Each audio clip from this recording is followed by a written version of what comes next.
strong. CP usage is down. That seems great. Let me get a sip of water.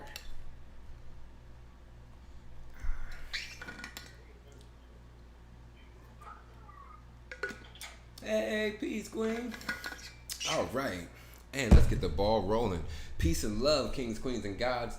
My name is the Floating Yogi, and this is Floating Yoga Fundamentals. Thanks to UE Urban Yogic Wellness and Education, we're restructuring how you see health and wellness in the community, bringing the power of evolution and healing back to the individual's hands. I'd also like to thank Born to Fly Fitness, where fitness is fashion, another one of our partners, and No Commercials International.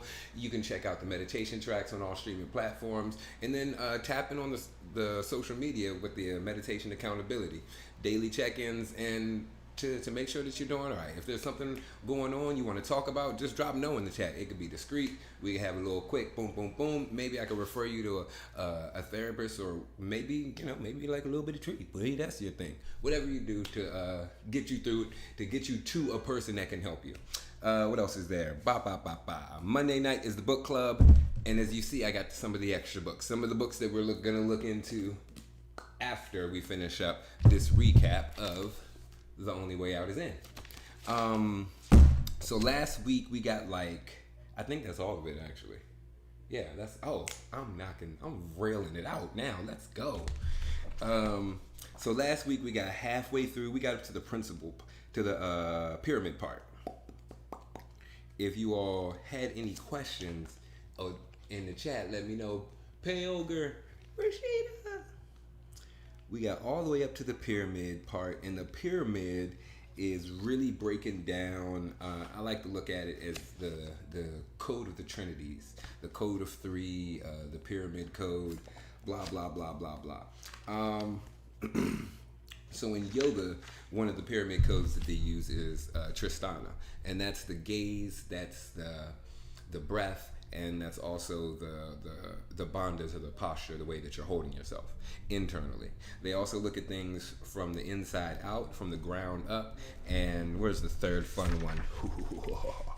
Experiment with pyramid energy.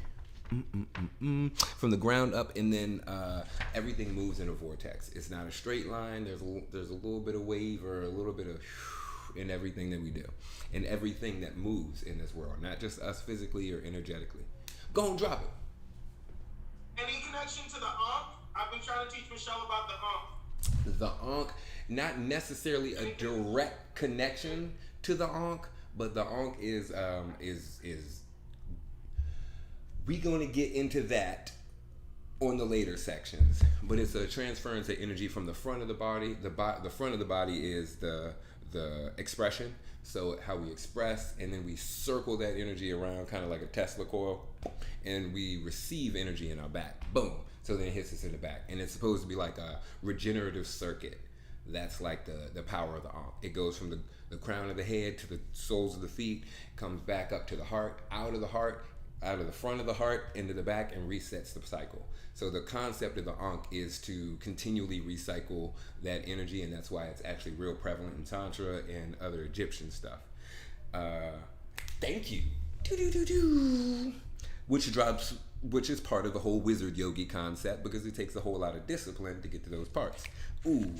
Which is, part of what we're doing. Let's see. We went through the Bondas. I'll do a quick breakdown of the Bondas, something short and sweet. I like to explain it this way. So there's these things called Bondas, and they're like, we can call them imaginary concepts, but it's how you hold yourself internally. And it starts with our torso. So this container can represent our torso, and the Mula Bonda is the root lock, and that would be the base of this container. Put this on. Boom. So this would be the root lock, the Mula Bonda. And the interesting thing about this is it correlates to our pelvic floor. So think like the bottom of the pelvis, the sits bones, all the musculature that's in there that helps separate stuff from the abdomen from the feet, from the legs, from the quads, from the hip flexors, from the psoas, those areas. So that would be the pelvic floor. And then that would be the Mula Bandha. The Uddiyana Bandha is the second one. and that is the circumference of the container. So the container right here would expand just like how we breathe in all directions like a circle, sides, front, and back. And that allows us to create more space internally, so we pull oxygen in. We're not necessarily supposed to be trying to sniff and pull the oxygen in, because as we do that, we're constricting our muscles, which will allow for the space for the breath to go into. So it's more of a expand and allow. And this goes real heavy, real prevalent with like not forcing things in life, ahimsa, nonviolence. How much effort am I putting into things? Am I overdoing it? Am I underdoing it? So Mula Bonda, the root lock, Uddiyana Bandha, the circumference of the container, and then there's the Jalandhara Bandha, which is the top to the container. And I'll turn to the side because I feel like that gives like a better representation of what it looks like. But for the Mula Bandha, there's like 2 to 3 holes down there on the pelvic floor, right? We want to engage those holes, tighten them up, and then lift them up into the lower abdomen area. Whatever that feels like to you in your mind. That would be the Mula Bandha. We're taking any energy that would leak out through those areas, we're making sure those parts are sealed so they're not. And then the Uddiyana Bandha, we expand, we lift the chest, lift the sternum, lift the clavicle, lift the collarbones, and expand the ribs. So instead of being like, we're like Mula Bandha, Uddiyana Bandha, and then the Jalandhara Bandha seals it, bringing the chin towards the chest. And what it does is shuts off these sternomastoids. These muscles have blood vessels in there that bring a large portion of oxygen and blood to the brain. Boom. So what we're doing when we're doing this, we're sealing it off. One good thing about that is if you're getting like lightheaded in a moment, you can shut off that additional oxygen that could cause you to pass out. So, and within the practice, there's a whole bunch of reasons why you might want to do that, because we're also elevating ourselves consciously. It's not just physically, mentally, and energetically. Our conscious, the accumulation of our experiences is what's elevating as well. So that was another thing that I wanted to touch on with the Bondas. And while I got this open, I'm gonna take a sip. I done messed up the TV. I done pushed the wrong button on the remote. I thought I was doing good. HDMI 1. Now I'm spilling water on myself. Goodness gracious.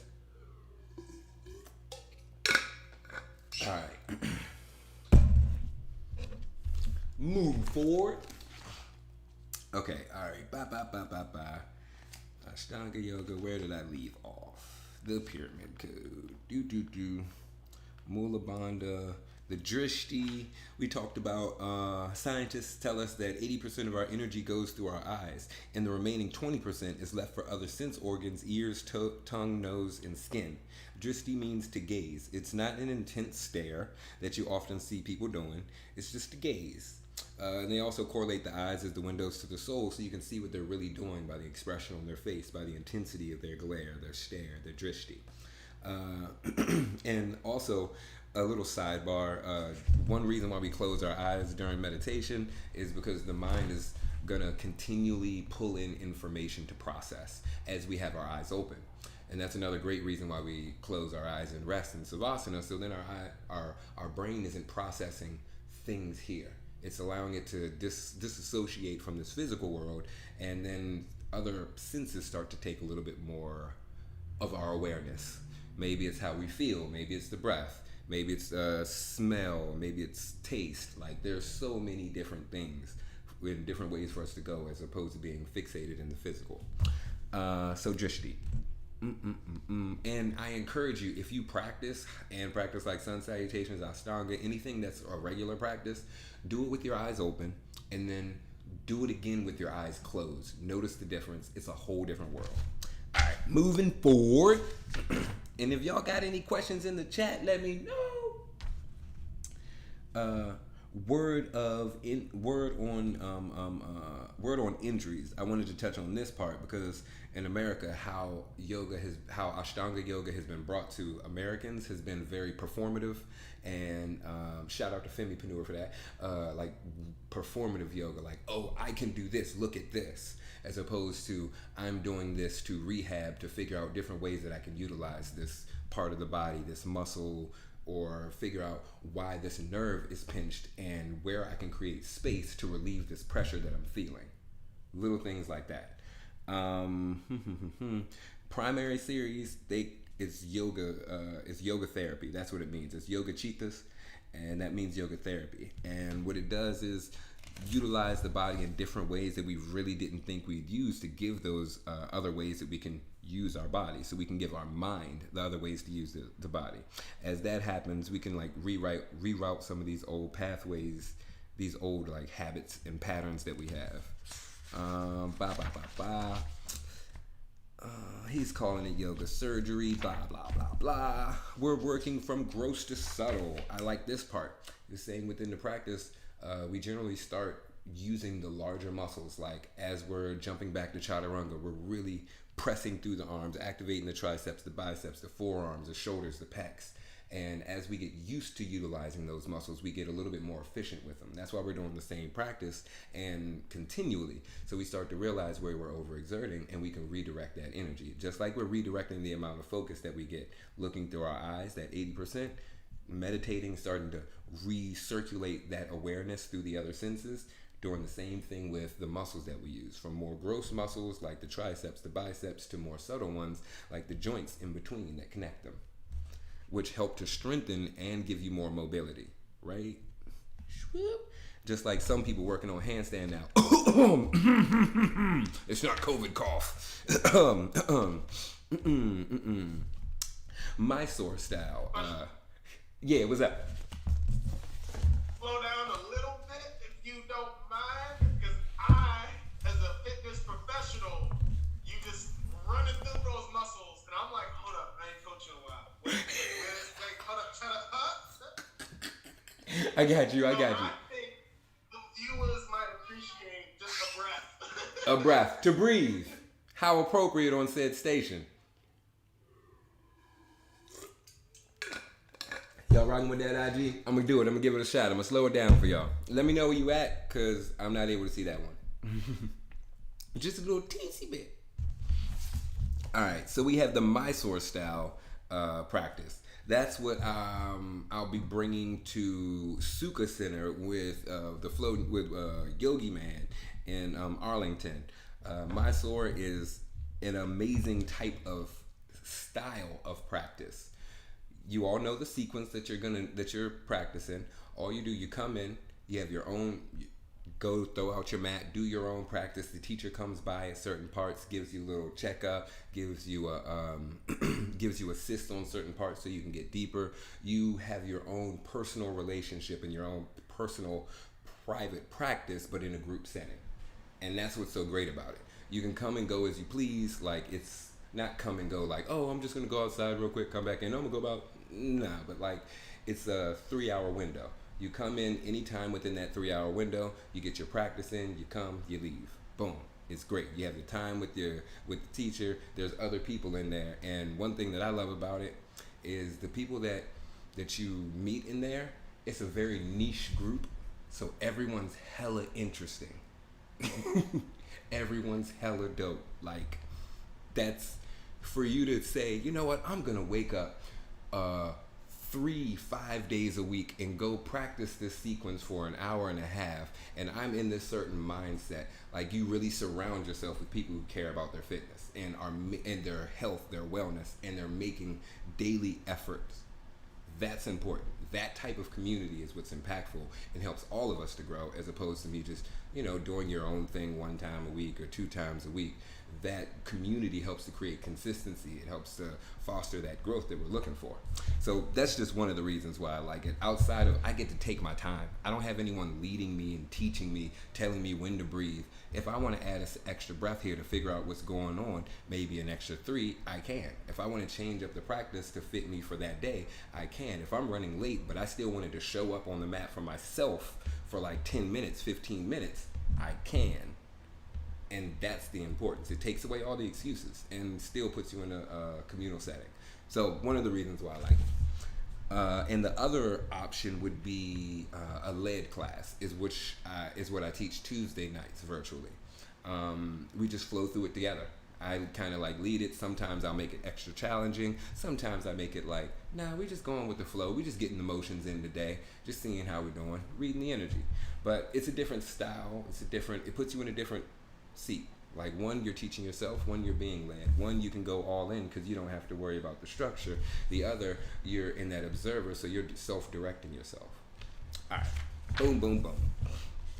Ashtanga yoga and Ayurveda, blah, blah, blah. Tantra, the path to Tantra. Yay, Tantra! Right? I actually just posted today, love is better than sex. Yeah. And I'm learning more and more it's not about the sex part. Yeah. It's less and less and less about it. And that's really what we're going. That's really where this is leading to. It says, let's see, I just wanted to read some of these underlying things.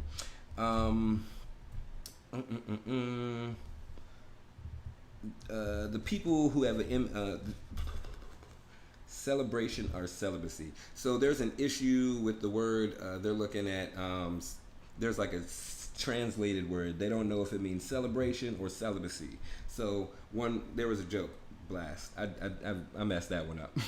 There was a joke, and two monks read like a text. One monk read the text and he read it as celibacy. The other one read it as celebration. One went through his life enjoying the things and enjoying the women and enjoying the people in his life. And one went celibate and was a little bit more aggravated, but he was still on the path. And then later on, they both looked at it at the same time and said, it was celibate. It was celebrate, not celibate. And then ha ha ha ha ha joke, right? So the whole point is, it's to find your balance in what it is. But if you want to go down the Tantra path, boop, boop, boop, let me go to the next page because he go into that. Oh, nah, that's a lie. He goes into that after the past and present views of sexuality. He's saying society has gotten lost in a maze of sexuality today. I strongly support those thoughts. Look at how almost everything's a sexual innuendo. Sex in the window? Ha ha ha ha. What? How everything could be taken the wrong way. Taken the wrong way. More jokes. I'm done. Just two. I'm not going to do a third. Okay, on the other hand, Tantra, when approached reverently, guides you on how to transform your sexuality into a divine pathway. Therefore, in order to fully embrace the science of Tantra, it's important to look at what has shaped our views on sexuality and society up until now. The Tantrikas of the past, the yogis of Tantra knew that playing with this energy was like playing with fire. Tantra explores what some religions call dangerous energies. Yoga also says to be cautious as sex will supposedly bring you down. It is important to note that yoga tends to be exclusive in its approach, Tantra inclusive. Yet in reality, the outcome is the same, liberation. And this goes back to those two monks that I mentioned before. The first monk was like, no, you need to be celibate. You need to do it this way. And the other monk was like, yeah, I'm going to live a little bit. I'm going to enjoy my life. And this is like the teeter-totter of figuring out what would be too much and what would be, not enough, where you feel like you're being sexually repressed. Yoga, they talk about, like I mentioned, yoga would be the celibate monk, the Brahmin cast. All right. So Tantra, by definition, is to accept existence as it is, not negative or positive, no duality, but to go beyond it all. Everything can be used as a force which allows you to ascend if you know how to apply it. I'm gonna say that again because I know I was reading fast. Right? Second time. Tantra is. I'll be paying attention. Tantra is to accept existence as it is, not negative or positive, no duality, but to go beyond it all. Everything can be used as a force which allows you to ascend if you know how to apply it. right? Inclusivity. Any questions about that? That sound like, yeah, I can rock with that. Back. And it's saying that we've gotten so far out of our center that we